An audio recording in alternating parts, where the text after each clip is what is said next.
नमस्कार दोस्तों, mentor fluent YouTube channel पर Hindi audio book summary Krishna के 200 प्लस चौंकाने वाले सत्य पुस्तक के ऑडियो बुक समरी में आपका स्वागत है। एपिसोड 49।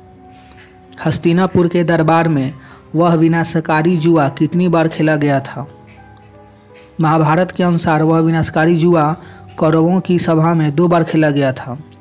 युधिष्ठिर जब पहली बार जुए में शकुनी के हाथों सब कुछ यहाँ तक कि स्वयं चारों भाइयों, राज्य और द्रौपदी को भी हार गए थे, तब दुर्योधन तथा कर्ण की सह पर भरी सभा में द्रौपदी को बुरी तरह अपमानित किया गया था।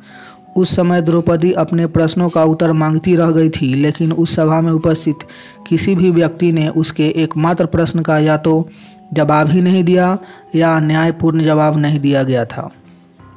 फिर दुर्योधन के ही एक भाई विकर्ण तथा विदुर जी द्वारा घोर आपत्ति जताए जाने के बाद धृतराष्ट्र ने द्रौपदी को सांत्वना दी और वर मांगने को कहा। धृतराष्ट्र ने कहा, बहू द्रौपदी, तुम मेरी बहुओं में सबसे श्रेष्ठ एवं धर्मपरायण सती हो। तुम्हारी जो इच्छा हो उसके अनुसार तुम वर मांग लो। महाभारत सभा पर्व गीता प्रेस में अध्याय 71 दाक्षिणात्य में 93 श्लोक 27। द्रौपदी बोली, हे राजन, यदि आप मुझे वर देते हैं तो मैं यही मांगती हूँ कि धर्म का आचरण करने वाले युधिष्ठिर दास्य भाव से मुक्त हो जाएं, ताकि मेरे पुत्र प्रतिविंद को कोई अन्य कुमार दास का पुत्र न कहने पाए। महाभारत सभा पर्व गीता प्रेस में अध्याय 71 दाक्षिणात्य में 93 श्लोक 28 से 29। धृतराष्ट्र ने कहा, कल्याणी, तुम जैसा कहती हो वैसा ही हो। भद्रे, अब तुम मुझसे दूसरा भी वर मांग लो। मेरा मन मुझे वर देने के लिए प्रेरित कर रहा है, क्योंकि तुम एक ही वर पाने के योग्य नहीं हो। महाभारत सभा पर्व गीता प्रेस में अध्याय 71 दाक्षिणात्य में 93 श्लोक 30। स्पष्टीकरण, यहाँ तुम एक ही वर पाने के योग्य नहीं हो का भाव यह है कि तुम्हारा जितना अपमान किया गया है उसकी क्षतिपूर्ति मात्र एक वर देने से नहीं हो सकती। तब द्रौपदी बोली, राजन, मैं दूसरा वर यह मांगती हूँ कि भीमसेन, अर्जुन, नकुल और सहदेव अपने रथ और धनुष बाण सहित दास्य भाव से रहित और स्वतंत्र हो जाए। महाभारत सभा पर्व गीता प्रेस में अध्याय 71 दाक्षिणात्य में 93 से 93 श्लोक 31। धृतराष्ट्र ने कहा, महाभागे, तुम अपने कुल को आनंद प्रदान करने वाली हो। तुम जैसा चाहती हो वैसा ही हो। अब तुम तीसरा वर मांगो। तुम मेरी सब बहुओं में श्रेष्ठ और धर्म का पालन करने वाली हो। मैं समझता हूँ कि केवल 2 वरों से तुम्हारा पूरा सत्कार नहीं हुआ। महाभारत सभा पर्व गीता प्रेस में अध्याय 71 दाक्षिणात्य में 93 श्लोक 32। द्रौपदी बोली, हे भगवान, लोभ धर्म का नाशक होता है, अतः अब मेरे मन में वर मांगने का उत्साह नहीं है। राज शिरोमणि, तीसरा वर लेने का मुझे अधिकार भी नहीं है। महाभारत सभा पर्व गीता प्रेस में अध्याय 71 दाक्षिणात्य में 93 श्लोक 34।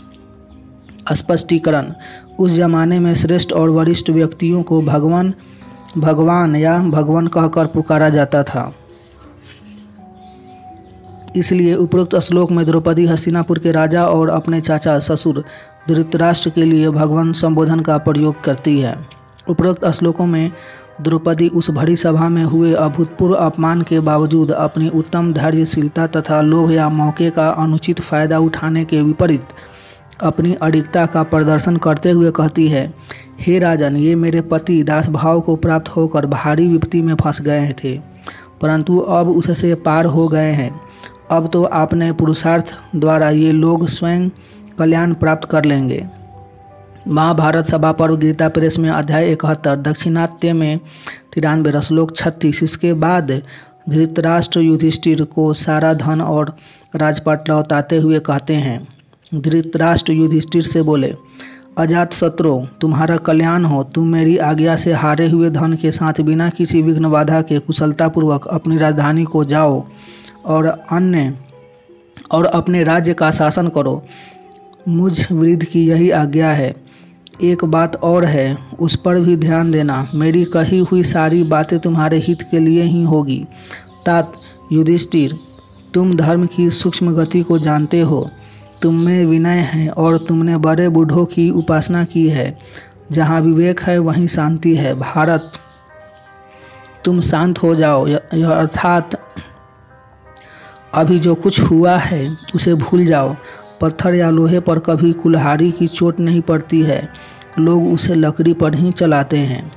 महाभारत सभा पर्व, गीता प्रेस में, अध्याय 73, दाक्षिणात्य में 95, श्लोक 2 से 5। उधर धृतराष्ट्र जब युधिष्ठिर को सारा धन और राजपाट लौटाकर विदा कर रहे थे तो यह बात दुशासन के लिए आश्चर्य में डालने वाली थी। उसके तो पैरों तले की जमीन ही खिसक गई मालूम हो रही थी। सो वह दौड़ा दौड़ा वहाँ गया जहाँ दुर्योधन अपने मंत्रियों के साथ बैठा हुआ था। वहाँ जाते ही दुशासन अपने भाई से कहा, दुशासन ने कहा, महारथियों, आप लोगों को यह मालूम होना चाहिए कि हमने कितने बड़े बड़े कष्ट उठाने के बाद जिस धनराशि को प्राप्त किया था उसे हमारा बूढ़ा बाप नष्ट कर रहा है। उसने सारा धन उन्हीं शत्रुओं को वापस कर दिया है। महाभारत सभा पर्व, गीता प्रेस में, अध्याय 74, दाक्षिणात्य में 96, श्लोक 4। इसके बाद दुर्योधन की चौकड़ी ने मामलों की संजीदगी को समझते हुए धृतराष्ट्र से तो कुछ नहीं कहा, लेकिन वे लोग कोई ऐसी चाल ढूंढने लग गए जिसकी काट तत्काल मुश्किल हो। सो उन लोगों ने एक योजना बनाई और फिर उसी योजना के तहत दुर्योधन की चौकड़ी ने सामूहिक रूप से तथा एक एक कर धृतराष्ट्र को इस बात का भय दिखाना प्रारंभ कर दिया कि दुर्योधन तथा हस्तिनापुर की सुख शांति के लिए अर्जुन सबसे बड़ा खतरा है और उससे आमने सामने के युद्ध में जीतना संभव नहीं है। सारे पांडवों का बल एक अर्जुन है, अतः उसे नष्ट किए बिना पांडवों को काबू में रखना असंभव है। लेकिन अर्जुन तो अजेय है। इस पर धृतराष्ट्र ने दुर्योधन से कहा कि वह अर्जुन तथा अन्य पांडवों से मिलजुल कर रहें। लेकिन दुर्योधन ने अपना भय बताते हुए कहा, पिताजी, मुझे घर में भी धनुष पर बाण चढ़ाए अर्जुन दिखाई देता है।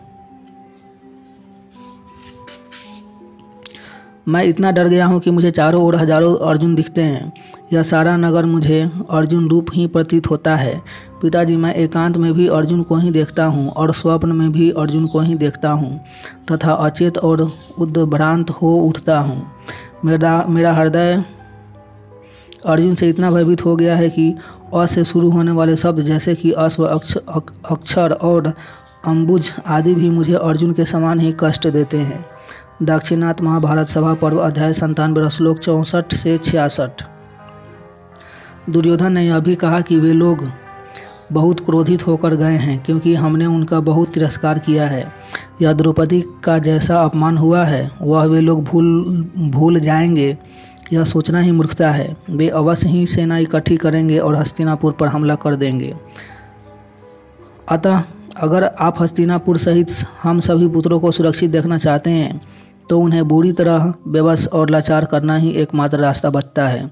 सो जुए का खेल एक बार और आयोजित करवाया जाए, परंतु उसमें राज्य या धन का दांव नहीं लगे, बल्कि हारने वाला खिलाड़ी अपने परिवार के साथ 1 वर्ष के अज्ञातवास सहित 12 वर्ष का वनवास भोगे। अगर मैं हारा तो मैं भी अपने परिवार सहित वन को जाऊंगा, लेकिन बाकी 100 भाई यहीं रहेंगे। लेकिन अगर युधिष्ठिर हारे तो द्रौपदी से बंधे होने के कारण सभी पांडवों को वन जाना होगा। फिर 13 वर्ष बाद वे इतने कमज़ोर हो चुके होंगे कि पहले तो वे राज मांगने आएंगे ही नहीं, अगर आए भी तो हम उन्हें आसानी से परास्त कर देंगे। महाभारत सभा पर्व, गीता प्रेस में, अध्याय 74, श्लोक 1 से 23। दुर्योधन तथा उसकी चौकड़ी ने धृतराष्ट्र को ऐसा भय दिखाया कि वे अंदर तक बुरी तरह से हिल गए। फिर उसी भयभीत अवस्था में धृतराष्ट्र बोले, बेटा पांडव लोग दूर चले गए होंगे तो भी यदि तुम्हारी इच्छा हो तो उन्हें तुरंत बुला लाओ। समस्त पांडव यहाँ आएँ और इस नए दांव पर फिर जुआ खेलें। महाभारत सभा पर्व, गीता प्रेस में, अध्याय 74, श्लोक 24, दाक्षिणात्य में, अध्याय 97, श्लोक 87। धृतराष्ट्र के इस नए आदेश का हस्तिनापुर के सभी गणमान्य लोगों ने विरोध किया। उन विरोध करने वालों में दुर्योधन की माँ गांधारी, दुर्योधन का सगा भाई विकर्ण, सौतेला भाई युयुत्स, पितामह भीष्म, द्रोण, विदुर, सोमदत्त, वाहलिक, कृपाचार्य आदि सभी थे। लेकिन धृतराष्ट्र ने किसी की बात नहीं मानी। उधर पांडवगण इंद्रप्रस्थ की दिशा में काफ़ी दूर निकल गए थे, लेकिन एक दरबारी तेज गति से जाकर मार्ग में ही उनसे मिला और धृतराष्ट्र की आज्ञा का हवाला देकर उन्हें फिर बुला लाया। फिर जब सभी लोग चौसर पर बैठ गए तो शकुनी ने कहा, हे राजा युधिष्ठिर, हमारे बूढ़े महाराज ने आपको सारा धन लौटा दिया है, सो उन्हें अच्छा ही किया। अब एक ही दांव रखा जाएगा और वह यह है कि यदि आपने हमें हरा दिया तो हम सभी लोग मृग चर्म धारण करके वन में चले जाएंगे। वहाँ 12 वर्ष का वनवास बिताने के बाद 1 वर्ष का अज्ञातवास भी हम भोगेंगे। इस अज्ञातवास के दौरान अगर आप लोगों के सम्मुख हम आ गए तो यही शर्त पुनः दोहराई जाएगी और हमें फिर से 12 वर्ष के वनवास से शुरू करना होगा। इसके विपरीत अगर आप हार गए तो यही शर्त अक्षरशः आप पर भी लागू होगी। आपको भी द्रौपदी तथा अन्य चारों पांडवों के साथ वनवास तथा अज्ञातवास भोगना होगा। व्रतवंशी युधिष्ठिर, इसी निश्चय के साथ आप आइए और पुनः पासा फेंक कर हम लोगों के साथ जुआ खेलिए। महाभारत सभा पर्व गीता प्रेस में अध्याय 76, दक्षिणात्य में 98, श्लोक 9 से 15।